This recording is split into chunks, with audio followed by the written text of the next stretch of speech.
Hi అండి, welcome to me Godavari అమ్మాయి. ఎలా ఉన్నారు? ఈరోజు నేను మార్కెట్ నుంచి అయితే జాడీలు తీసుకొచ్చాను. అది మీకు కూడా చూస్తారు అని మీ ముందే తీస్తున్నాను. చూస్తున్నారా? ఇది నాకు ఒక్కొక్కటి ఎంత పడింది అనుకుంటున్నారు? ఇదైతే 50 రూపాయలండి. ఇదైతేనేమో 100 రూపాయలు పడింది. ఇంకా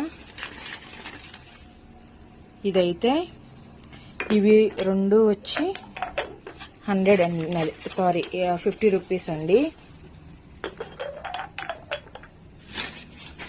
ఇవి మాకెందుకు చూపిస్తున్నావు, వీటి వల్ల మాకేంటి యూజ్ అని అంటారా? యూజేనండి. చాలా మంది తెలియక ఎక్కువ రేట్ పెట్టి కొనేస్తారు, అందుకే నేను చెప్తున్నాను. ఇవి రెండు నాకు 50 అంటే అతను 50 ఇమ్మంటే ఇవ్వలేదు, 70 రూపాయలు పడినాయి రెండు. ఇదైతే 50 రూపాయలు, ఇది 100. Thank you.